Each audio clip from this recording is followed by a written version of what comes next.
Billionaire was cold and distant, stopped at the traffic light, until he saw his ex-wife selling flowers with baby. Before we begin, drop a comment telling us which city you're watching from. And once the story ends, don't forget to rate it from 0 to 10. Oh, and make sure to follow our channel for more stories like this. Now sit back and enjoy every detail. The Seattle skyline stretched endlessly beyond the floor-to-ceiling windows of the 42nd floor, but Ethan Lockhart wasn't admiring the view. His steel-gray eyes were fixed on the quarterly reports spread across his mahogany desk, numbers that would make most people dizzy with their magnitude. At 36, he had built Lockhart Automotive into a billion-dollar empire, each acquisition more ruthless than the last. His assistant knocked and entered without waiting for permission, a privilege earned through 5 years of anticipating his every need. "The Henderson deal is ready for your signature, Mr. Lockhart. The lawyers are waiting in conference room A." Ethan's fingers drummed against the desk, a habit he'd developed during the divorce proceedings 20 months ago. "Tell them I'll be there in 10 minutes. His voice carried that familiar edge of authority that made grown men nervous and competitors reconsider their strategies. As she left, Ethan's gaze drifted to the empty space on his desk where a silver-framed photograph once sat. Isla had given it to him on their 2nd anniversary, a candid shot of them laughing at some long-forgotten joke during a weekend getaway to the San Juan Islands. He'd thrown it away the day the divorce papers were finalized, along with every other reminder of their 3-year marriage. The drive to Henderson Industries should have taken 25 minutes in downtown traffic, but Ethan's Tesla moved with the precision of someone who controlled every aspect of his environment. The Henderson acquisition would add another $200 million to his portfolio, a number that once would have thrilled him. Now it felt as routine as his morning coffee. At the intersection of Pine Street and 4th Avenue, the traffic light caught him. Red. Ethan's jaw tightened with impatience as pedestrians crossed in front of his car, their mundane lives playing out in slow motion. A businessman clutching his briefcase, a teenager with headphones, an elderly couple walking hand in hand. Then he saw her. The world seemed to tilt on its axis. There, standing at the corner with a bundle of bright sunflowers in her arms and a baby carrier strapped to her chest, was Isla Bennett. His Isla. Except she wasn't his anymore. Hadn't been for 20 months, 3 weeks and 4 days. His heart hammered against his ribs as he took in every detail. Her honey-colored hair, once professionally styled for corporate events, was now pulled back in a simple ponytail. The designer dresses he'd bought her had been replaced by a faded denim jacket and worn jeans. But it was unmistakably her, the woman who had once shared his bed, his secrets, his life. The baby in the carrier was small, maybe 10 or 11 months old, with a pink knit hat that had slipped slightly to reveal wisps of dark hair that looked remarkably similar to his own. Ethan's hands gripped the steering wheel until his knuckles went white. The traffic light turned green, but he couldn't move. Cars began honking behind him, their impatience cutting through the fog in his mind. A man in the car behind him leaned on his horn, the sound sharp and demanding. Isla looked up at the commotion, her eyes scanning the traffic until they landed on his car. For a moment that stretched like eternity, their gazes locked through the windshield. Her green eyes that had once looked at him with love, then disappointment, then nothing at all, widened with recognition. He watched as a dozen emotions flickered across her face: surprise, fear, anger, and something else he couldn't quite identify. The baby shifted in the carrier, making a small sound that seemed to snap Isla back to reality. Without a word, without a gesture, she turned away and began walking down the sidewalk. More horns blared. The light had been green for almost 30 seconds. Ethan's hands trembled as he fumbled for the gear shift, his eyes never leaving Isla's retreating figure. She moved with purpose, her head high despite the circumstances that had clearly changed her life dramatically. As his car finally rolled forward, one question burned in his mind, refusing to be ignored. Whose baby was sleeping so peacefully against the chest of the woman he'd never stopped loving? Have you ever seen someone from your past when you least expected it, and realized that some chapters of your life might not be as closed as you thought they were? Ethan's hands shook as he pulled into the underground parking garage of his downtown office building, the concrete walls feeling more like a prison than the sanctuary they usually provided. The Henderson meeting had been a disaster. He'd signed the wrong page twice, missed 3 key negotiation points, and left $200 million on the table because his mind was elsewhere. Elsewhere. With Isla. With the baby who had dark hair like his. In the elevator ascending to his penthouse office, Ethan caught his reflection in the polished steel doors. His usually impeccable black suit was wrinkled, his tie askew. The man staring back at him looked haunted, nothing like the composed billionaire who had built an empire on calculated risks and emotional detachment. His assistant, Miranda, looked up in surprise when he walked past her desk without his usual curt nod. "Mr. Lockhart, the quarterly board meeting is in. Cancel it." The words came out harsher than intended. Cancel everything for the rest of the day. Behind the closed doors of his office, Ethan loosened his tie and moved to the wet bar in the corner. The crystal decanter of 30-year-old Macallan had been a wedding gift from Isla's father, a peace offering after months of disapproval about his daughter marrying that cold businessman. His hands trembled as he poured 2 fingers of the amber liquid. The first sip burned, but it couldn't burn away the memory that was surfacing like a painful wound. Their last real conversation, the one that had shattered everything. "I want us to start trying, Ethan." Isla had been curled up against him in their king-sized bed, her voice soft with hope. "For a baby. We've been married 3 years. We're financially stable and I'm 30. I'm ready." He'd gone rigid beside her, every muscle in his body tensing. "We've talked about this, Isla. It's not the right time. The company is expanding into the European market. I've got the Singapore deal. There will always be another deal." The words had exploded from her with a frustration that had been building for months. "When is it ever going to be the right time for you? When you own every car company in the world? Don't be dramatic." He'd gotten up, putting distance between them as he always did when conversations became too emotional. "Children change everything. They're expensive, demanding, they would interfere with our lifestyle." "Our lifestyle?" Isla had sat up, her green eyes blazing with hurt and disbelief. "You mean your lifestyle. Your 70-hour work weeks, your business trips, your obsession with making more money than we could spend in 10 lifetimes. I'm building something, Isla. I'm securing our future." "What future, Ethan?" "A future where we're rich and alone, where we have everything except the one thing that would actually make us happy." The argument had escalated from there, harsh words thrown like weapons designed to inflict maximum damage. She'd accused him of being emotionally unavailable, of choosing money over love. He'd accused her of being naive, of not understanding the pressures of running a billion-dollar company. The fight had ended with her sleeping in the guest room. Within a week, she'd served him divorce papers. Now, standing in his office with the taste of regret coating his tongue like ash, Ethan realized he'd never asked himself the most important question. What if she'd been pregnant when she left? His phone buzzed with a text from his private investigator, a man he kept on retainer for background checks on business associates and potential security threats. Ethan's fingers hesitated over the keyboard before he typed, "I need you to find someone. Isla Bennett, formerly Isla Lockhart. Last known address was our shared residence on Queen Anne Hill. Urgent." The response came within minutes. On it, "Full report by tomorrow morning."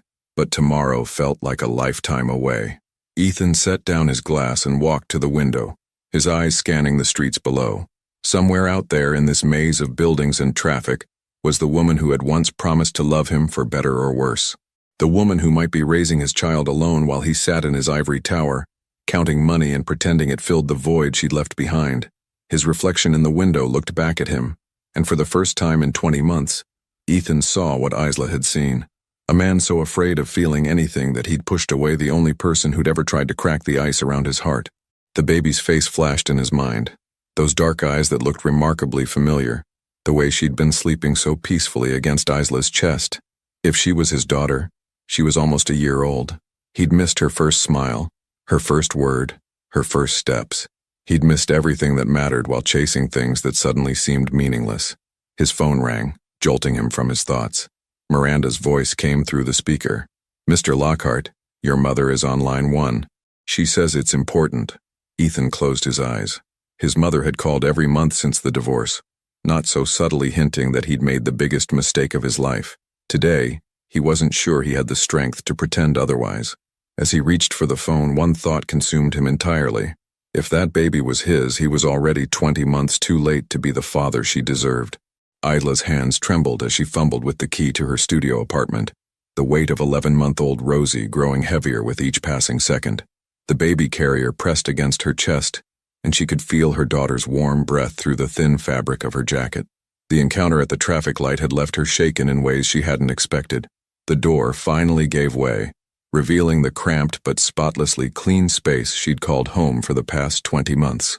It wasn't much, A Murphy bed that doubled as a couch, a kitchenette with barely enough counter space for a coffee maker, and a corner she'd transformed into Rosie's nursery with soft pink curtains and second-hand furniture she'd painted white. "There we go, sweet girl," Isla whispered, carefully lifting Rosie from the carrier. The baby's dark eyes, so eerily similar to Ethan's, blinked sleepily as she was transferred to her crib. Those eyes had been both a blessing and a curse, a daily reminder of the man who had chosen his empire over their family.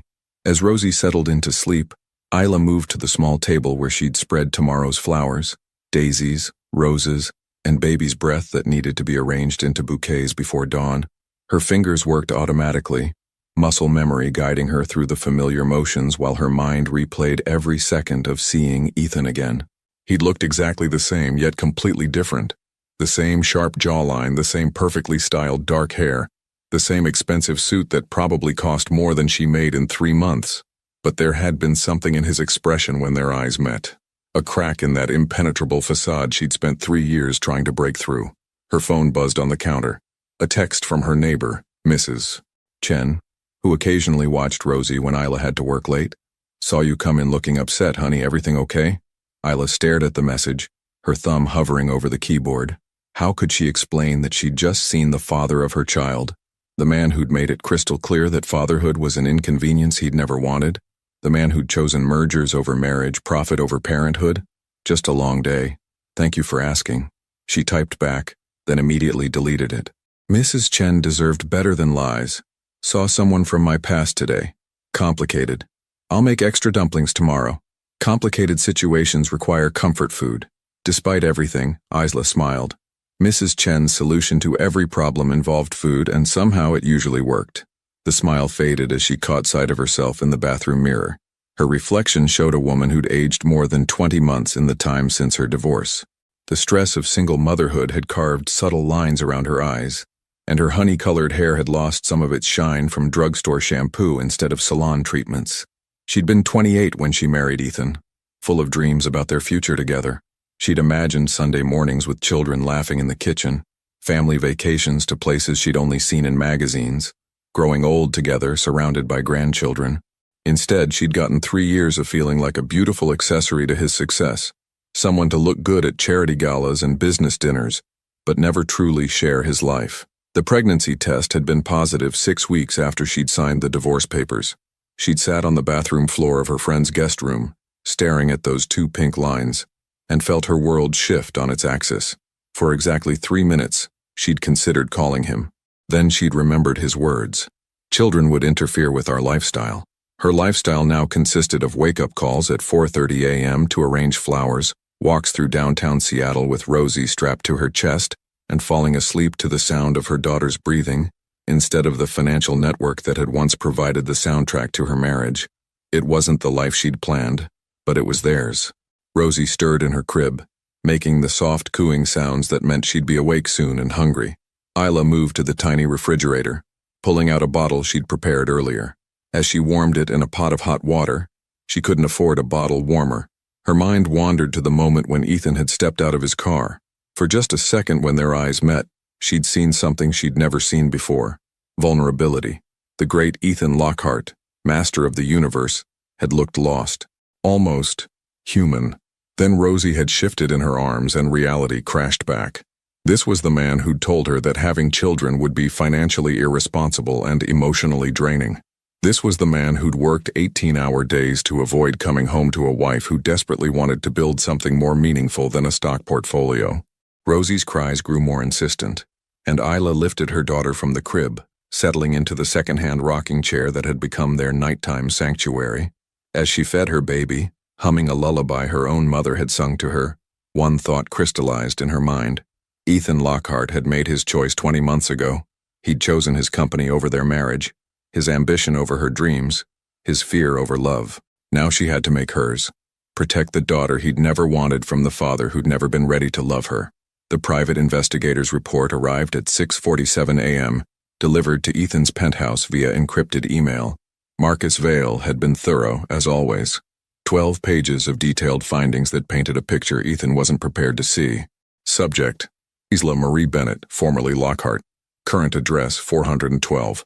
Pine Street, Apartment 3B, Seattle, WA employment, self-employed flower vendor, various downtown locations. Monthly income, estimated $200 dependents.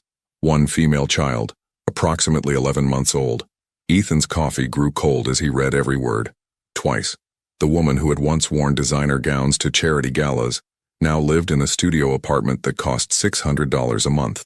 The woman who had shared his king-sized bed in their Queen Anne Hill mansion now slept on a Murphy bed that folded into the wall, but it was the final paragraph that stopped his heart entirely. Subject gave birth at Seattle General Hospital on March 15th. Birth certificate lists child as Rosemary Grace Bennett. Father, unknown. Rosemary Grace. Born exactly 9 months and 3 weeks after their last night together. The night before she'd served him with divorce papers. The night they'd made love for the final time. Desperate and angry and clinging to something that was already slipping away. Ethan's hands shook as he reached for his phone, dialing Marcus directly. The investigator answered on the first ring. I need more, Ethan said without preamble. Everything. Medical records, birth records, anything you can legally access. Already on it. But Ethan, Marcus's voice carried a warning. The timeline fits. If this kid is yours, she's been struggling alone for almost a year. That changes things. It changed everything. By 8 a.m., Ethan was in his Tesla, driving the familiar streets of downtown Seattle with no clear destination except away from the suffocating walls of his office. He found himself taking the same route he'd driven yesterday, past the intersection where his carefully controlled world had imploded. There she was again. Isla stood at the corner of 2nd and Pike, the baby carrier secured across her chest while she arranged flowers in white plastic buckets. Even from a distance, he could see the methodical way she worked, the same precision she'd once brought to organizing his social calendar, now applied to survival. He parked 2 blocks away and walked closer, using the morning crowd as cover. The baby, Rosie, he now knew her name, was awake, her tiny hands reaching for the colorful petals while Isla sorted stems with practiced efficiency. A businessman stopped to buy a bouquet, and Ethan watched Isla's face transform as she smiled, warm and genuine in a way she'd stopped smiling at him during their final months together. Excuse me. The voice belonged to a woman in nurse scrubs, probably coming off the night shift at the nearby hospital. How much for the roses? $15 for a dozen, Isla replied, her voice carrying that same musical quality that had first captivated him at a business conference 5 years ago. They're fresh this morning. The nurse counted out crumpled bills while Rosie babbled something that sounded like mama. Ethan's chest tightened at the sound. His daughter's first word, a word he'd missed, along with everything else that mattered. She's beautiful, the nurse said, gently touching Rosie's hand. How old? 11 months, Isla answered, and there was such fierce pride in her voice that it hit Ethan like a physical blow. She's my whole world. After the nurse left, Isla began rearranging the remaining flowers, humming softly to Rosie. It was a song Ethan recognized, one she used to hum while cooking dinner in their marble kitchen, back when they'd still pretended their marriage could be saved. His phone buzzed. A text from his assistant. Board meeting moved to 10 a.m. Henderson's lawyers are threatening to pull out if you don't review the contracts today. Ethan stared at the message, then at the woman who was now singing softly to the baby girl with his eyes and her smile. 20 months ago, he would have been back in his office within minutes choosing deals over everything else. Today, the very idea made him sick. He typed back, "Handle it. I'm unavailable. All day? Mr. Lockhart, this is a $200 million. I said handle it." He turned off his phone and continued watching from the shadows. A teenage boy with paint-stained fingers bought a single white rose, probably for a girl who had no idea how lucky she was. An elderly man chose daisies, mentioning something about his late wife's grave. Isla listened to each customer like their story mattered, like their $15 purchase was the most important transaction of her day. This was who she'd always been, the woman who remembered birthdays, who sent thank you cards, who asked about his secretary's sick mother, even when he couldn't be bothered to learn the woman's name. He'd been so focused on building his empire that he'd never noticed he was married to a queen. As the morning crowd thinned, Isla began packing up the unsold flowers. Rosie had fallen asleep against her chest, tiny fists curled around the fabric of her mother's worn jacket. Ethan watched them prepare to leave, these two females who shared his DNA but not his name, and felt something crack open inside his chest. He'd spent his entire adult life believing that love was a luxury he couldn't afford, that emotions were weaknesses to be conquered. But standing there, watching his ex-wife struggle with dignity while his daughter slept peacefully in her arms, Ethan finally understood what he'd lost. It wasn't just a marriage. It wasn't just a wife. He'd lost his family. 3 days of surveillance had taught Ethan his ex-wife's routine better than he'd ever known it during their marriage. Isla arrived at Pike Place Market at 6:30 a.m. to buy flowers wholesale, set up at 2nd and Pike by 7:45, worked until 2 p.m., then disappeared into the maze of downtown streets with their daughter. Today, he wasn't content to watch from the shadows. Ethan approached slowly, his heart hammering against his ribs with each step. He'd rehearsed this conversation 100 times, but every prepared speech crumbled as he took in the sight of Rosie babbling happily in her carrier, tiny hands reaching for the morning sunlight filtering through the downtown canopy. Isla noticed him when he was still 10 feet away. Her entire body went rigid, protective instincts kicking in as she instinctively stepped back, putting more distance between him and the baby. Ethan.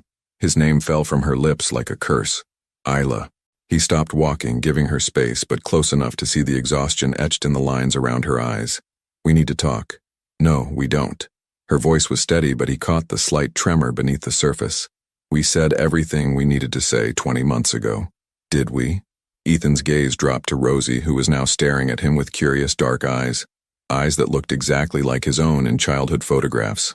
Because I'm pretty sure there are some important details we left out. Isla's jaw tightened. I don't know what you think you... She's mine. The words came out quieter than he'd intended, but they cut through the morning air like a blade. Rosie, she's my daughter. For a moment, the busy street around them seemed to fade into background noise. Pedestrians walked past, cars honked in the distance, but all Ethan could focus on was the way Isla's face crumpled before she rebuilt those walls he knew so well. You don't get to do this, she whispered, her green eyes blazing with a fury that reminded him why he'd fallen in love with her in the first place. You don't get to show up here and... I hired an investigator. The confession stopped her mid-sentence. I know when she was born. I know the timeline. I know you were alone at Seattle General when you had her. Isla's face went pale. You investigated me? I had to know. Ethan took a step closer, noting how she immediately tensed. Isla, if she's mine... If... The word exploded from her lips with such venom that several passers-by turned to stare. Rosie startled at her mother's raised voice, letting out a small whimper that made Isla immediately soften her tone. If she's yours? Look at her, Ethan. Really look at her. He did. Dark hair that curled slightly at the ends, just like his had as a child.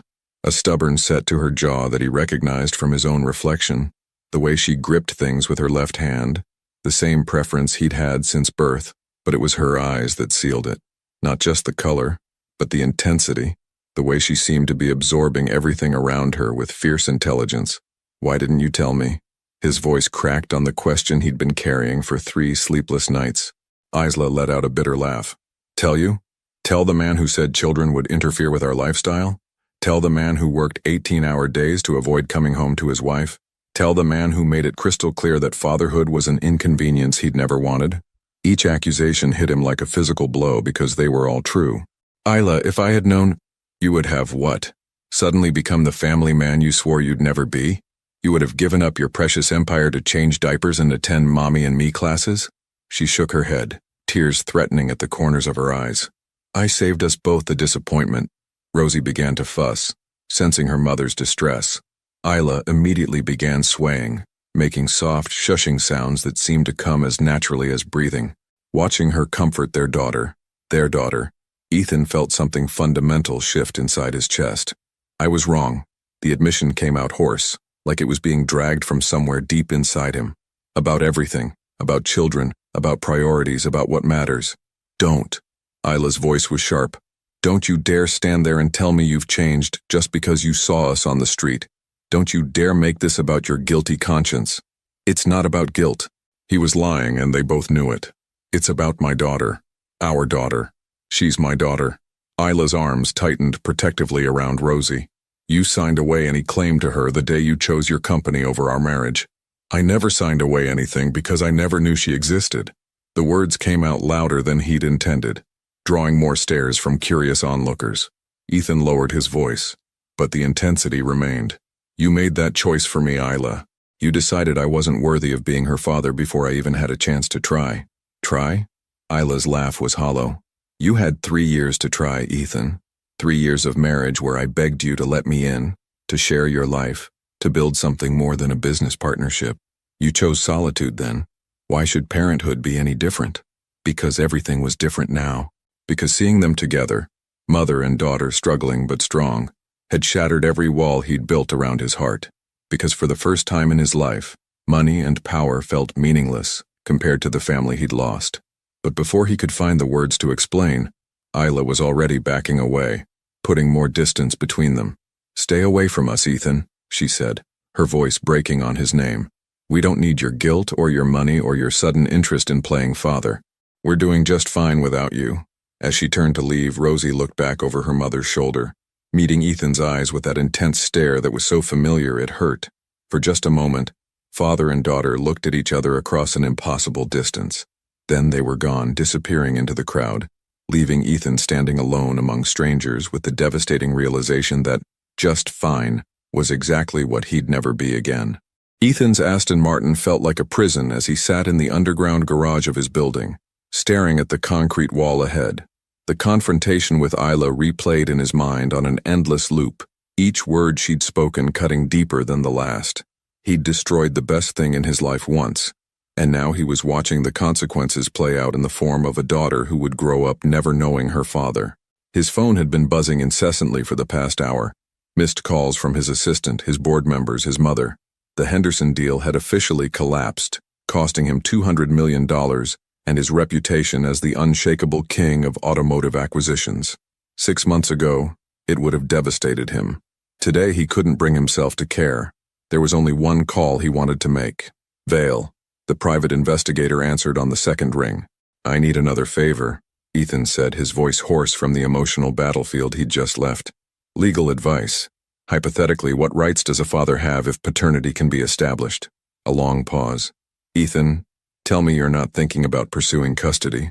I'm thinking about a lot of things. He leaned back against the leather headrest, closing his eyes. Just answer the question. In Washington state, biological fathers have rights to visitation, even partial custody, if they can prove paternity and demonstrate they can provide a stable environment for the child. Marcus's voice carried a warning. But given the circumstances, the mother's clear desire for no contact, the fact that you've been absent for the child's entire life, any court battle would be brutal and public.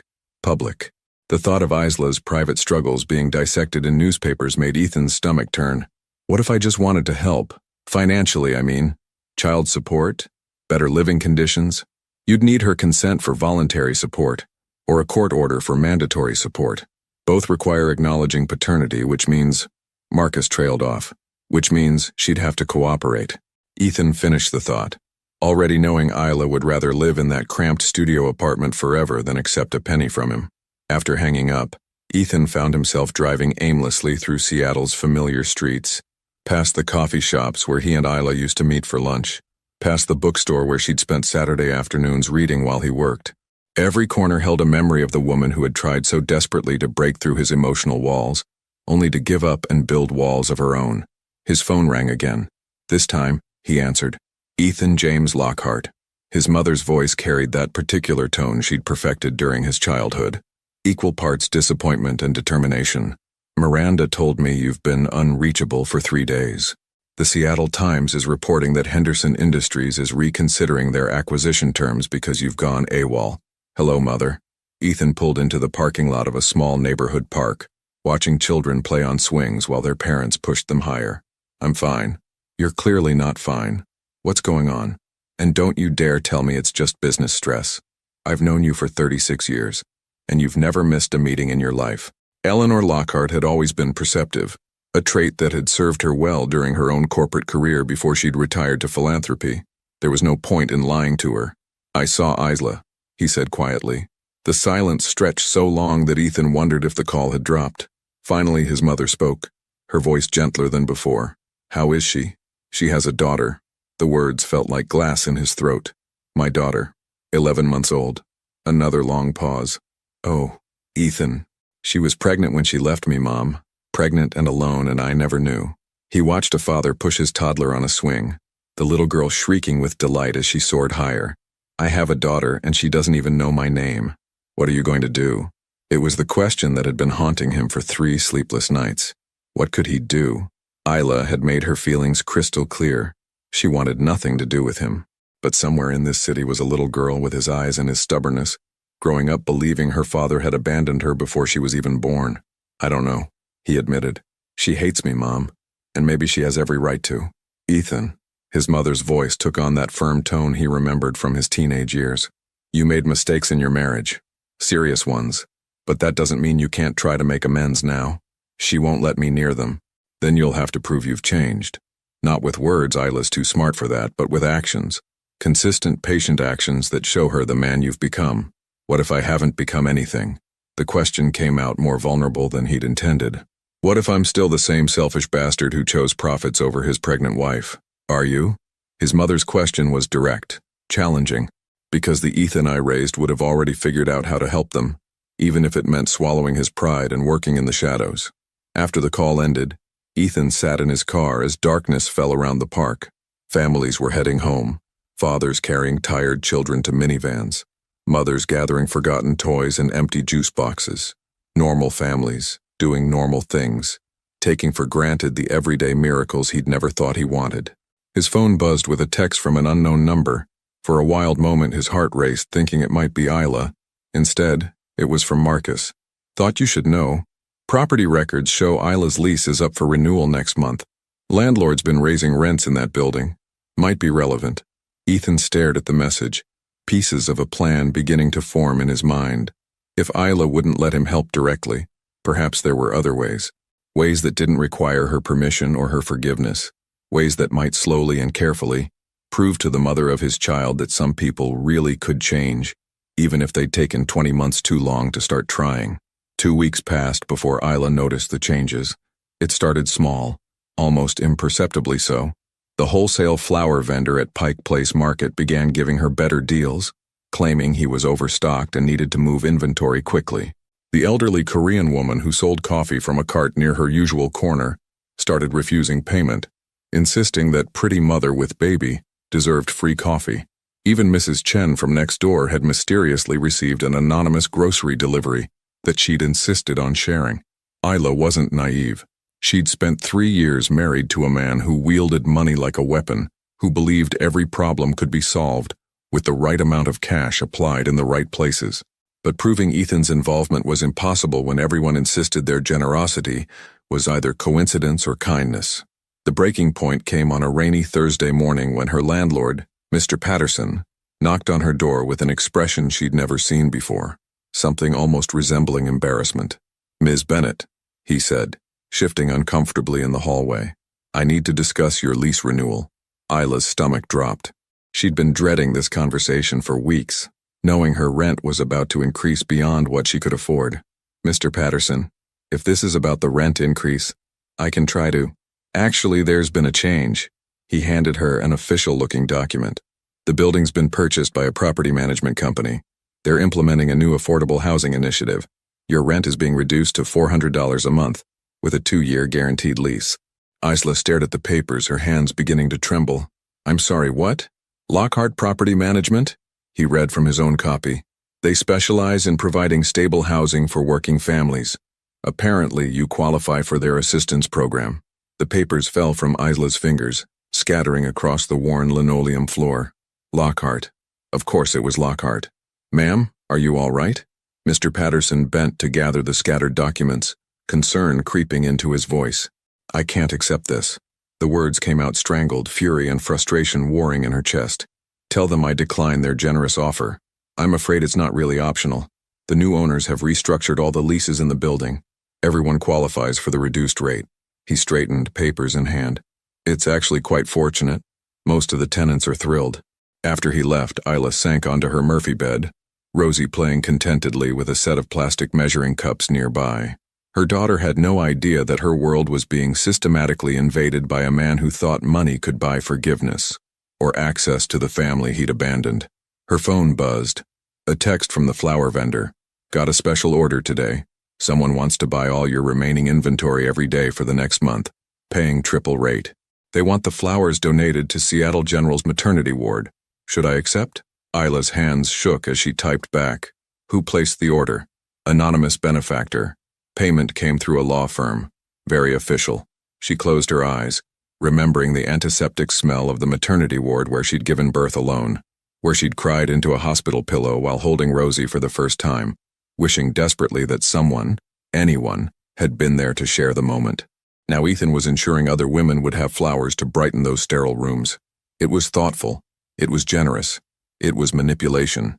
An hour later, Isla found herself standing outside the gleaming tower that housed Lockhart Automotive, Rosie secured in her carrier, determination burning in her chest like wildfire. The security guard in the marble lobby tried to stop her, but something in her expression must have warned him not to try too hard. The elevator ride to the 42nd floor felt eternal. When the doors opened, Isla stepped into a world she'd forgotten existed, all understated luxury and hushed efficiency, where the coffee cost more than she made in a day and everyone wore clothes that could feed her for a month. Ethan's assistant Miranda looked up from her computer with poorly concealed shock. Mrs. Locke, Ms. Bennett, Mr. Lockhart is in a meeting. Then get him out of it. Isla's voice carried an authority she'd learned during those 3 years as a billionaire's wife, a tone that suggested resistance would be futile. Miranda hesitated for exactly 3 seconds before reaching for her phone. Mr. Lockhart, you have a visitor. Yes, sir. Right away. The office doors opened before Miranda finished hanging up. Ethan appeared in the doorway, his usual composure cracking the moment he saw them. His eyes immediately went to Rosie, who was wide awake and curiously taking in the unfamiliar surroundings. Isla, her name came out like a prayer. Don't. She walked past him into the office she'd visited so many times during their marriage, the space where he'd chosen to spend more time than in their home. Just don't. Ethan closed the door behind them, creating a bubble of privacy in the middle of his empire. I take it you received the lease renewal notice. Stop. The word exploded from her with such force that Rosie startled, her little face scrunching up in preparation for tears. Isla immediately began swaying, her voice dropping to a whisper that somehow carried more venom than any shout. Stop trying to manage my life. I'm trying to help. You're trying to control. She turned to face him, and Ethan felt his heart stop at the pain blazing in her green eyes. This is what you do, Ethan. You throw money at problems until they disappear. You buy solutions instead of earning them. What was I supposed to do? Watch you struggle when I could help? Yes. The word rang through the office like a gunshot. Yes. You were supposed to watch me struggle, because that struggle is mine. Those choices are mine. That life is mine.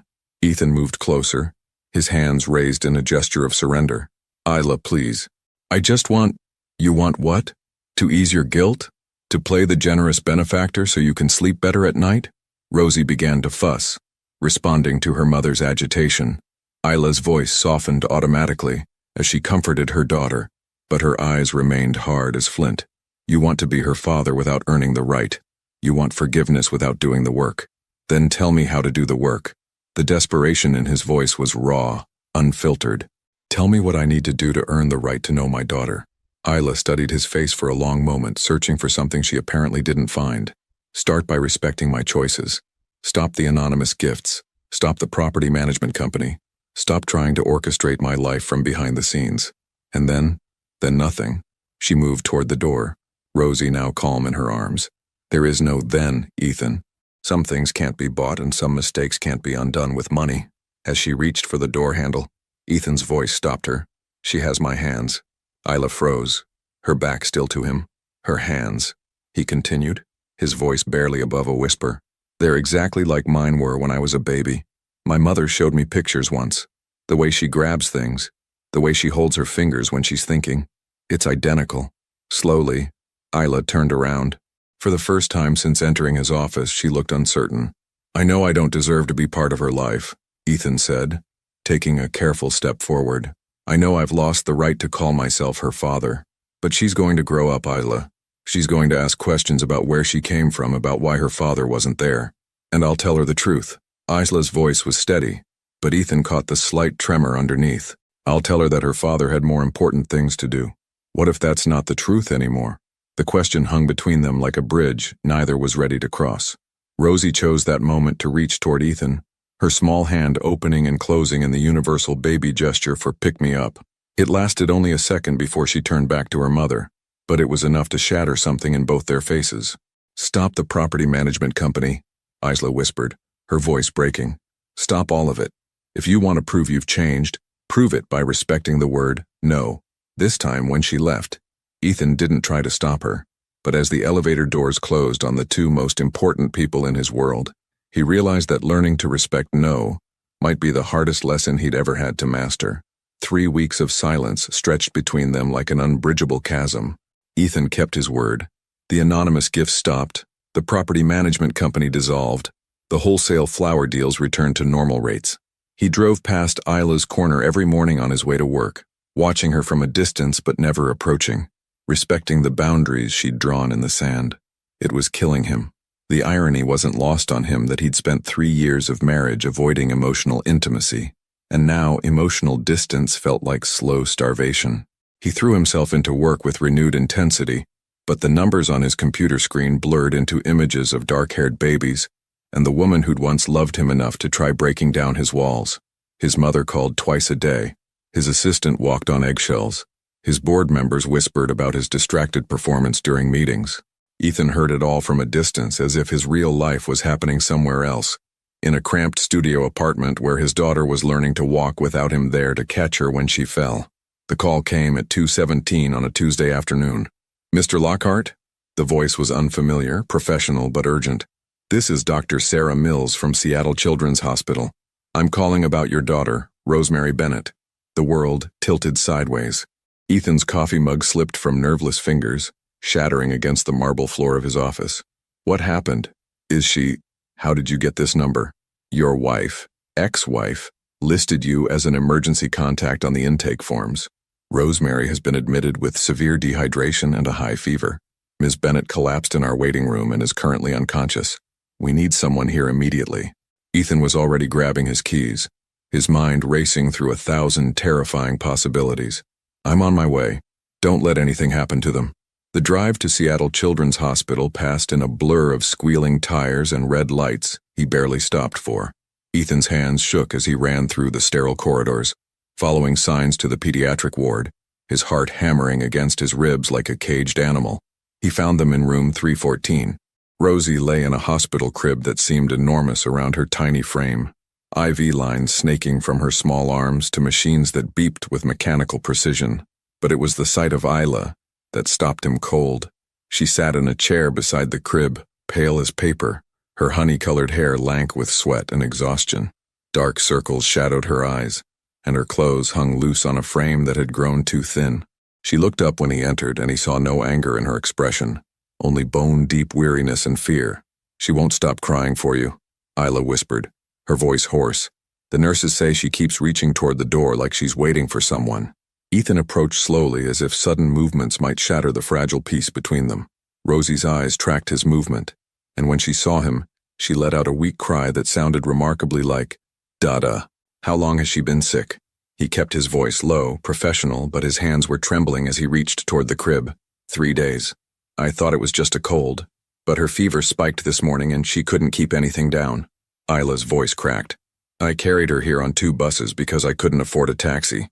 And somewhere between the waiting room and triage, I just collapsed."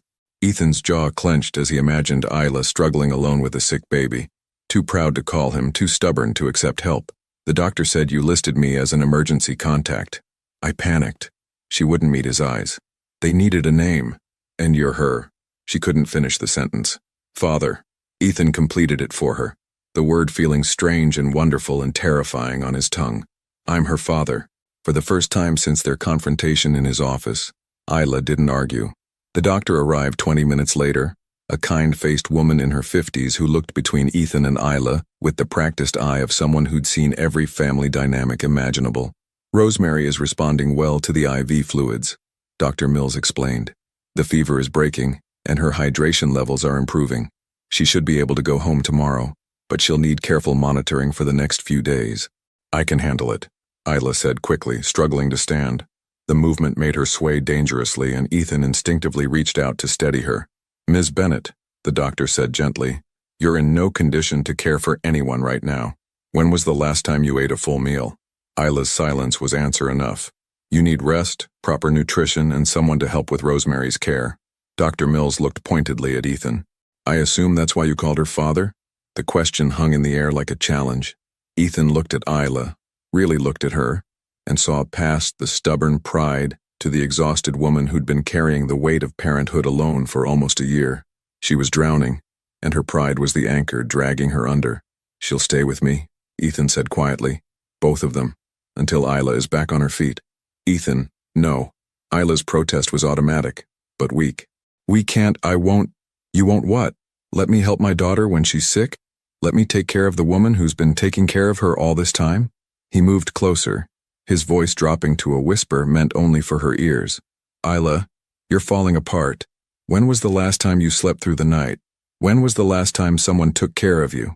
Tears spilled over her cheeks, the first real tears he'd seen from her since the divorce. I can handle this alone. I know you can. Ethan's voice was infinitely gentle. You've been proving it for 11 months, but you don't have to anymore. Rosie chose that moment to reach through the crib bars toward Ethan, her small hand grasping for his finger. When he gave it to her, she gripped it with surprising strength, her fever-bright eyes focusing on his face with intense concentration. Dada, she said clearly, the word cutting through every defense Isla had built around her heart. Dr. Mills smiled. I think that settles it. I'll have the discharge papers ready for tomorrow morning. As the doctor left, Ethan found himself holding his daughter's hand through the hospital crib bars, while her mother cried quietly in the chair beside them. It wasn't how he'd imagined meeting his child, but as Rosie's breathing evened out into peaceful sleep, her tiny fingers still wrapped around his, Ethan realized that some beginnings came disguised as emergencies. She said her first word to you, Isla whispered, her voice thick with exhaustion and something that might have been grief. Her second word, Ethan corrected gently. You told me her first word was mama. Isla looked up at him, surprise flickering across her tear-stained face. You remember that? I remember everything you've ever told me about her. He met her eyes, letting her see the truth there. I just wasn't ready to hear it before.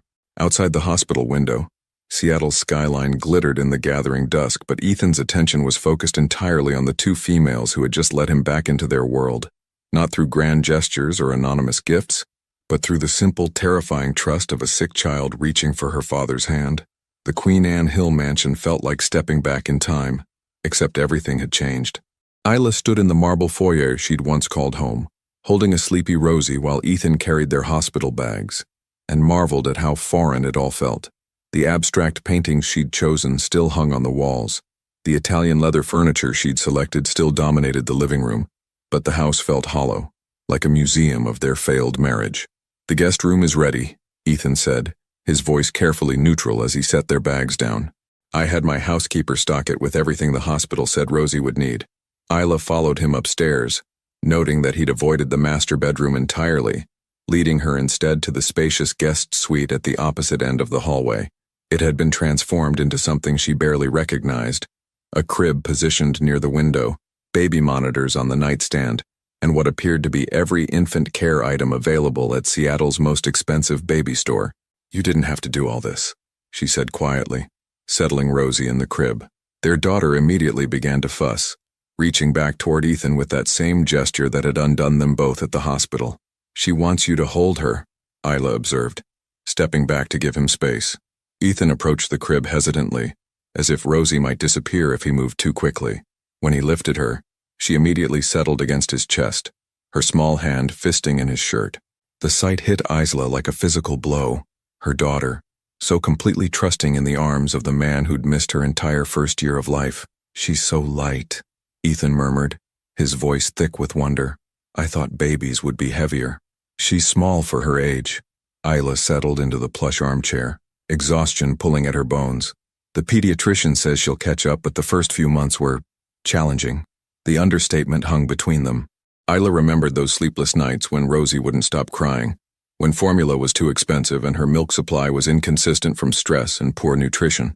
She remembered walking the floors of her tiny apartment at 3 a.m., bouncing a screaming baby while fighting off panic attacks about how she was going to make it through another day. Tell me, Ethan said, settling into the chair across from her without releasing Rosie. Tell me about those first few months. Ethan, please. His dark eyes met hers, and she saw something there she'd never seen during their marriage. Genuine vulnerability. I need to know what I missed. I need to understand what you went through alone. So she told him. About the labor that lasted 18 hours with no one to hold her hand or tell her she was strong enough to get through it. About bringing Rosie home to an apartment that felt too quiet and too overwhelming all at once. About the night she'd called the pediatric nurse hotline at 2 a.m. because she was convinced something was wrong when Rosie wouldn't stop crying, only to learn that sometimes babies just cried. I kept a journal, she found herself admitting. Pictures, milestones, funny things she did. I told myself it was for her so she'd know about her first year, but really, I think I was keeping it for you. Ethan's breathing hitched. Where is it? In my apartment, hidden in the closet. Isla watched as he swayed gently, Rosie's eyes growing heavy in his arms. I thought maybe someday if you ever wanted to know her, you'd want to see what you missed. I want to see it. The words came out hoarse. All of it. Every photo, every milestone, every moment I should have been there for. They fell into silence, the weight of lost time settling around them like dust. Rosie had fallen asleep against Ethan's chest, her tiny hand still clutching his shirt, and Isla felt something she'd thought was permanently broken beginning to stir back to life in her chest. She looks like you when she sleeps, Isla said softly. Peaceful, like nothing in the world could touch her. She has your chin. Ethan's voice was barely above a whisper, as if speaking too loudly might wake their daughter. And your stubbornness. The nurse said she refused to take the medicine until they brought you back to consciousness. The mention of her collapse brought reality crashing back. Isla touched her temple, where a headache had been building since she'd woken up in the hospital. The doctor said I need to eat more, rest more. Easier said than done when you're living paycheck to paycheck. That stops now. Ethan's voice carried a note of finality that reminded her why he'd become a billionaire before his 35th birthday. You don't go back to that apartment.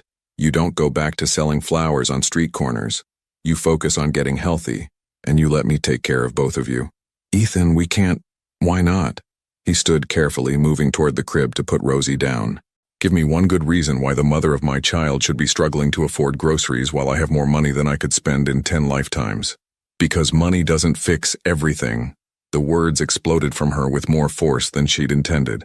Rosie stirred in the crib and both parents immediately froze, waiting to see if she'd wake up. When their daughter settled back into sleep, Isla continued in a whisper. Money doesn't fix the fact that you chose your company over our marriage. It doesn't fix the fact that you made me feel like wanting children was selfish and demanding. It doesn't fix the fact that you let me walk away without fighting for us. You're right. Ethan's admission surprised them both. Money doesn't fix any of that. But maybe time can. Maybe proving that I've learned from those mistakes can. People don't change, Ethan. Not really. Then explain this. He gestured around the transformed room. Explain why I canceled 5 board meetings to sit in a hospital room. Explain why I haven't thought about a single business deal since the moment I saw you again. Guilt, not guilt. He moved closer, his voice dropping to that intimate tone she remembered from their early dating days. Love. I never stopped loving you, Isla. I just convinced myself that love was a luxury I couldn't afford. I was wrong about that too. The confession hung between them like a bridge she wasn't sure she was ready to cross. Outside the window, Seattle's lights twinkled in the distance, and Isla could hear the familiar sound of rain beginning to fall against the glass. I kept our wedding album, she whispered. The admission pulled from somewhere deep inside her. Even after everything, even when I hated you, I couldn't throw it away. Ethan's breath caught. Isla, I'm not saying I forgive you. Her voice was firm despite the tears threatening at the corners of her eyes. I'm not saying this changes anything between us. But for Rosie's sake, I'll stay until I'm back on my feet and she's fully recovered. And then, Isla looked at their daughter sleeping peacefully in the crib that should have been hers from the beginning, then back at the man who'd broken her heart so thoroughly she'd thought it would never heal. Then we figure out how to be parents together, even if we can't be anything else. It wasn't forgiveness. It wasn't a second chance. But as Ethan's eyes closed in what looked like relief, Isla realized it might be something even more important. It was hope. 6 days in the Queen Anne mansion had created a routine that felt dangerously close to normal. Ethan worked from his home office while Isla recovered her strength, emerging every few hours to check on Rosie or bring Isla meals that his housekeeper prepared. They moved around each other with careful politeness, co-parenting in shifts like diplomats from warring nations who'd declared a temporary ceasefire. It was working too well, and that terrified Isla more than their previous animosity had. On Thursday morning, while Ethan was in a video conference and Rosie napped peacefully in her crib, Isla found herself in his study. The journal lay open on his desk, the one she'd retrieved from her apartment the day before, filled with a year's worth of moments he'd missed. Photos of Rosie's first smile, notes about her sleep patterns, pressed flowers from the day they'd spent in Volunteer Park when spring arrived. She took her first steps 2 weeks ago, Isla said softly, not turning around when she heard him enter. Ethan approached slowly, stopping just behind her chair. Where? Mrs. Chen's apartment. She let go of the coffee table and walked 3 steps to reach a cookie. Isla turned the page, revealing a blurry photo she'd managed to capture on her phone. She looked so proud of herself. I should have been there. His voice was thick with regret. Yes, you should have. Isla closed the journal and finally faced him. But you weren't, and we survived without you. We were happy, Ethan. Not the kind of happiness that comes from having everything you want, but the kind that comes from appreciating what you have. Ethan sat heavily in the chair across from his desk, looking older than his 36 years. What are you trying to tell me? I'm trying to tell you that we don't need your guilt or your mansion or your money to be a family. Isla stood, moving to the window that overlooked the manicured gardens she'd once planned to fill with children's laughter. Rosie and I, we're already complete. Then why does it feel like something's missing every time I look at the two of you together? The question hit her like a physical blow. Isla pressed her forehead against the cool glass, watching the morning mist roll off Elliott Bay. Because you want to rewrite history. You want to pretend that the last 20 months didn't happen? That you can just step into our lives and suddenly become the father and husband you never were? That's not what I want. Ethan's voice was closer now, though she hadn't heard him move. I want to earn my place in her life, in your life. I want to prove that I've learned from my mistakes. And then what? Isla spun around, and he was closer than she'd expected, close enough that she could see the flecks of gold in his dark eyes. What happens when the novelty wears off? When being a father becomes inconvenient? When your board members start pressuring you to choose between your family and your empire again? That won't happen. You can't promise that. Her voice broke on the words. You can't promise that you won't hurt us again, and I can't risk letting Rosie fall in love with a father who might disappear the moment things get difficult. They stood there in the morning light, 20 months of pain and love and regret swirling between them like a storm neither knew how to navigate.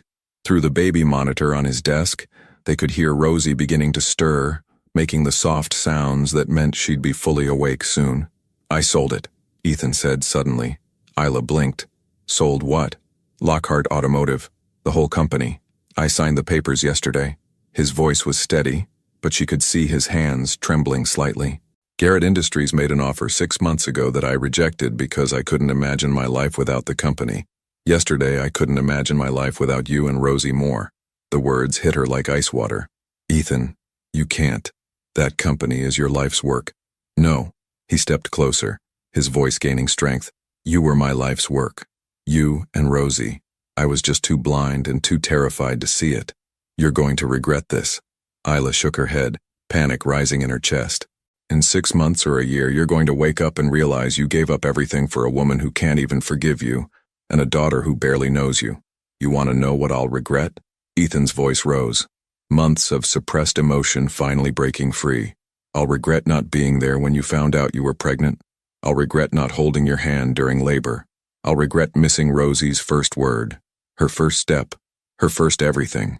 I'll regret every night you spent alone wondering if you were strong enough to be a single mother. Tears were streaming down Isla's face now. 20 months of held-back grief and exhaustion, and desperate love finally breaking through her carefully constructed walls. But you know what I won't regret? Ethan continued, his own eyes bright with unshed tears. I won't regret choosing my family over profit margins. I won't regret putting my daughter's future over stock options. I won't regret fighting for the woman I love instead of hiding behind conference room tables and quarterly reports. Through the monitor, Rosie's babbling grew more insistent. In a few minutes, she'd be crying for attention, and this moment, whatever this moment was becoming, would be interrupted by the reality of parenthood. I'm scared, Isla whispered, the admission torn from her deepest fears. I'm scared to believe you. I'm scared to let Rosie love you, and then lose you again. I'm scared that I'm not strong enough to survive if you change your mind. Then don't. Ethan reached for her hands, and this time she didn't pull away. Don't be strong. Don't carry everything alone. Let me share the weight. Let me prove that some people really can change when they have something worth changing for. Rosie's cries echoed through the monitor, urgent now, demanding attention from her parents. But neither of them moved, caught in a moment that felt like standing at the edge of a cliff deciding whether to jump or step back onto solid ground. If I say yes, Isla said slowly, if I give us another chance, this isn't about the money or the house or trying to recreate what we had before. This is about building something new, something real. I know. And if you ever make me feel like loving you is a burden again, if you ever make Rosie feel like she's competing with your ambition for your attention, I will take her and disappear so completely that all your money and all your investigators will never find us. The threat should have intimidated him. Instead, Ethan smiled, the first real smile she'd seen from him since their reunion, and lifted her hands to his lips. Deal, he whispered against her fingers. But Isla, you won't need to disappear, because I'm never letting either of you go again. Rosie's cries reached a crescendo, and finally, together, they went to comfort their daughter. Not as ex-spouses sharing custody, not as reluctant co-parents, but as something they'd never been before. A family choosing each other one day at a time. 2 years later, the morning sunlight streamed through the kitchen windows of their Ballard home. Not the Queen Anne mansion that had felt like a museum, but a warm, lived-in house with finger smudges on the glass doors and crayon marks on the lower walls. Isla stood at the counter, watching through the window as Ethan pushed 3-year-old Rosie on the tire swing he'd hung from the old oak tree in their backyard. "Higher, Daddy, higher!" Rosie's delighted squeals carried through the open window, and Isla smiled as she watched her husband again, as of 6 months ago, pretend to struggle with the rope. "I don't know, sweetheart," Ethan called back, his voice filled with exaggerated concern. "Any higher and you might fly away like a bird." "I want to fly," Rosie giggled, her dark curls streaming behind her like ribbons. "Catch me if I fly, Daddy. Always," Ethan promised, and Isla's heart clenched at the absolute certainty in his voice. The past 2 years hadn't been a fairy tale. There had been arguments about boundaries, discussions about the future that lasted until 3 a.m., and moments when old fears crept in to whisper that happiness this profound couldn't possibly last. But they'd worked through each challenge together, learning to communicate in ways they'd never managed during their first marriage. Ethan had used the money from selling Lockhart Automotive to start a foundation focused on single-parent support, housing assistance, childcare funding, and job training programs. He worked from their home office 3 days a week and spent the other 2 at the foundation, but he'd never missed a bedtime story or a scraped knee that needed kissing better. The front door opened, and Mrs. Chen shuffled in carrying a container of what were undoubtedly homemade dumplings. At 78, she'd appointed herself honorary grandmother to Rosie, and had a standing invitation to Sunday dinner that she'd never missed. "That child gets more spoiled every week," Mrs. Chen said fondly, watching through the window as Ethan now lay on the grass while Rosie used his back as a launching pad for somersaults. "She's got him wrapped around her little finger," Isla agreed, though her tone carried nothing but affection. "And you? Still happy with your choice?"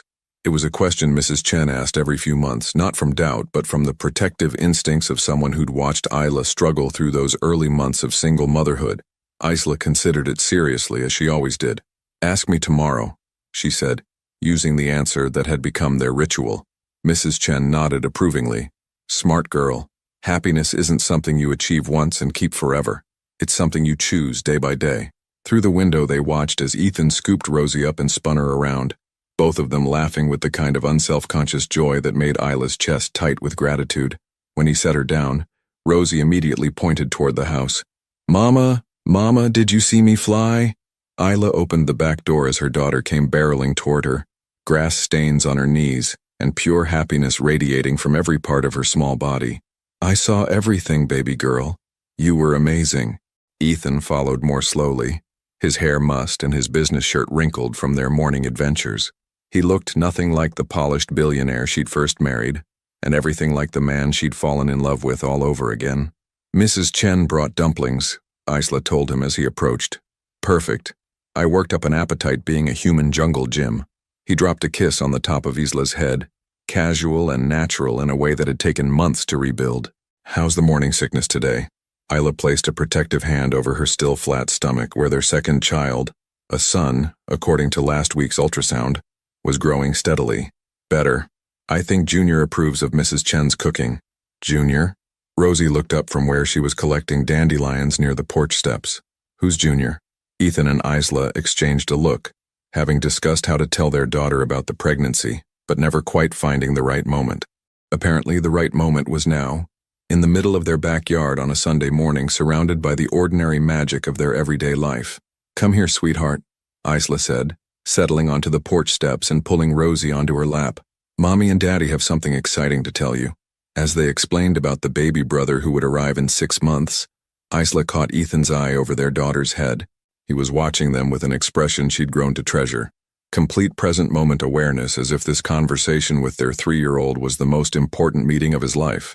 Will he like tire swings? Rosie asked seriously. Probably, Ethan said, settling beside them on the steps. But he'll have to wait until he's bigger. Babies are very small when they're first born. Smaller than me? Much smaller. Rosie considered this gravely. Then I'll help take care of him. Like Daddy takes care of me. Exactly like that, Isla whispered, her throat tight with emotion. Later that evening, after Mrs. Chen had gone home with promises to bring soup for Isla's pregnancy symptoms, after Rosie had been tucked into bed with 3 stories and a dozen kisses, Ethan and Isla sat on their front porch swing, watching the Seattle skyline twinkle in the distance. Do you ever miss it? Isla asked quietly. The company, the deals, the rush of closing a billion-dollar acquisition? Ethan was quiet for so long that she wondered if he'd fallen asleep. When he finally spoke, his voice was thoughtful, contemplative. I miss the simplicity of it sometimes, he admitted, when success could be measured in numbers and problems could be solved with money. But I don't miss feeling empty at the end of every day, no matter how successful that day had been. And now I know what it feels like to come home to people who are happy to see me, not because of what I can provide, but because of who I am to them.